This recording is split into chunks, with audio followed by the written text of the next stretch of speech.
India is an agrarian society. Earlier, it had self-sufficient village communities. The farmers produced different kinds of grain, oilseeds, vegetables, milk, eggs on their farms. Others provided supporting services. Manure was organic, water was relatively unpolluted.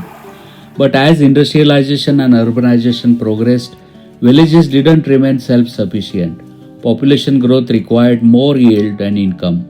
The use of chemicals in agriculture increased.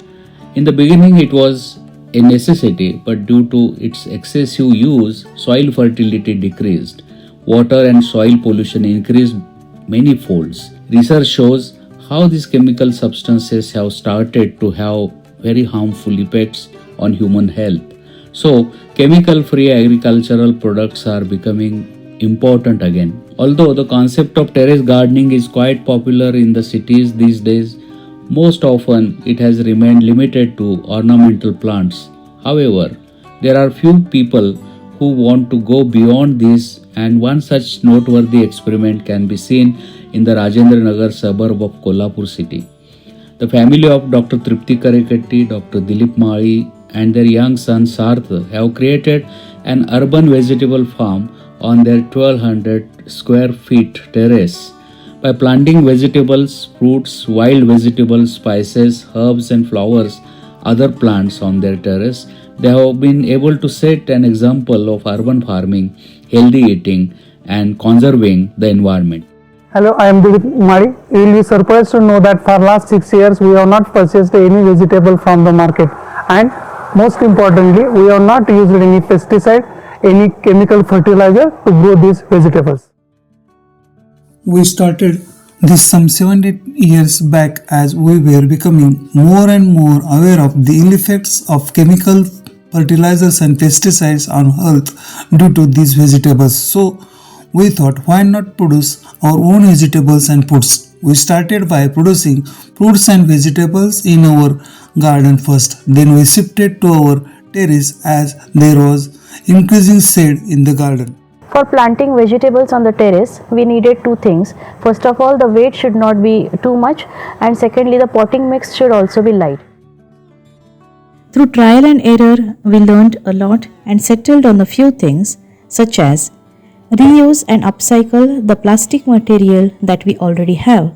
For example, the empty color containers instead of using heavy containers.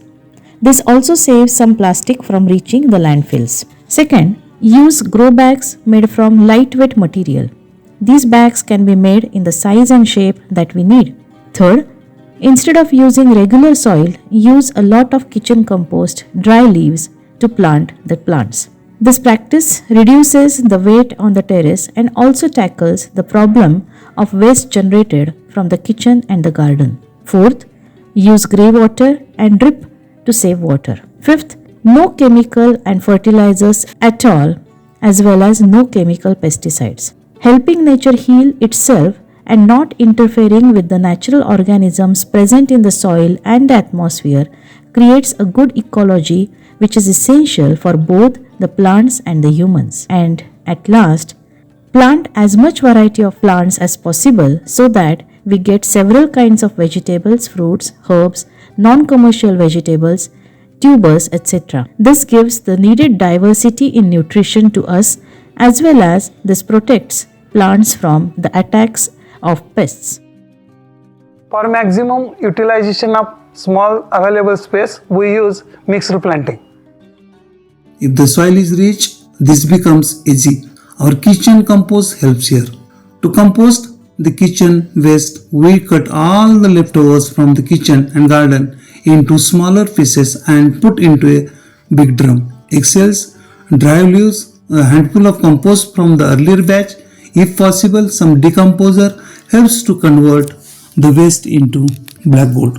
We believe in the principle, my waste, my responsibility, and hence try to not throw any waste from the house outside. To help spread the practice, we have also made an easy to use compost bin from upcycled plastic and distributed it free of cost to our neighbors and 30 families, making them take oath of reducing the use of plastic and minimizing the waste. Today we produce 25 different types of vegetables, 5 to 10 fruits, 2-3 types of tuber, kandamula, spices and other types of vegetables.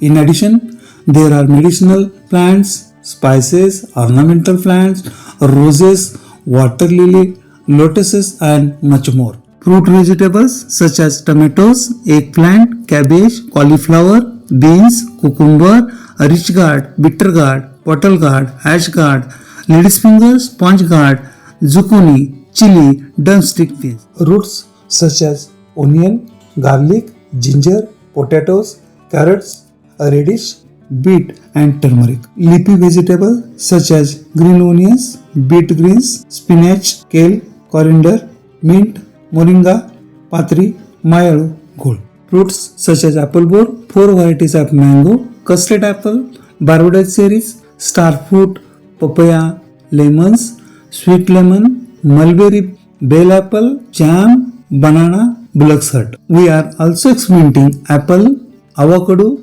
cashew. Spices such as mint, curry leaves, chili, mixed spices, turmeric, ginger, dalchini, clove and black pepper. If the soil is rich, the plant becomes healthy enough to fight back pests. If pest attack is bigger due to weather condition etc., then using fruit fill enzymes, bioenzymes and other organic mixtures are helpful in extreme conditions. It is better to remove the affected plants.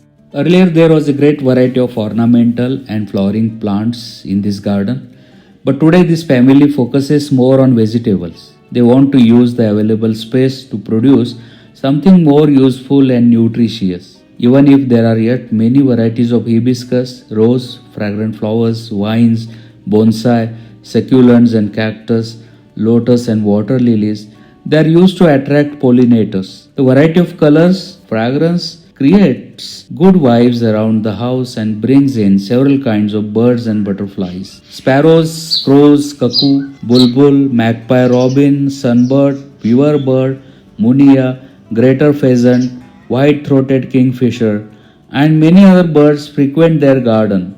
Absence of pesticides and presence of some typical host plants is conducive for butterfly too, of which 3 to 4 types are observed completing their full life cycles here. So far, nearly 4 to 5,000 people have visited this garden. Experts from various fields like botany, environment, agricultural studies and social activists have visited this garden. Farmers, school and college students and teachers, women self-help groups, industry employees, etc. visit the place every year. Many of them have started such experiments in their gardens and terraces. This terrace garden has become a good example of Poshan Bagh or nutrition garden, and schools bring their students for field visit here. When I come up here, I feel fresh and happy. I pluck a gava or a boar and eat it fresh here. We have motivated our neighbors to start similar vegetable gardens. We have realized that if a few families produce different vegetables and exchange with each other, we have ample variety. We are doing this in our colony. The nature gives back manifold, and so what we produce from the terrace is more than enough for a family of 5 to 6 people. Producing chemical-free fruits and vegetables should not be the responsibility only of the farmers in village. Why can't the urban people produce at least mint, coriander, chilies, ginger to begin with? You will learn on the way. But it is not enough just to talk about this. We need to put it into action. I request every urban citizen to start terrace gardening. They should produce vegetables which are essential for their family from their own house. Make use of every drop of water that falls on your roof. Make use of every inch of the soil which is available. If you have some sunlight, it is not impossible to produce vegetables for your own house. Make use of grey water as well as the rainwater to make this possible. Also, start composing the waste that you generate from your house. All the waste from the kitchen as well as the garden can be composted to convert it into black gold, and the vegetables that you grow in this compost taste better, and it is also good for earth and for your future generations. This garden may not look very beautiful and tidy, but every inch of space here proves to be very useful. It is a safe habitat for butterflies and birds and has a variety of plants. The chirping of the birds,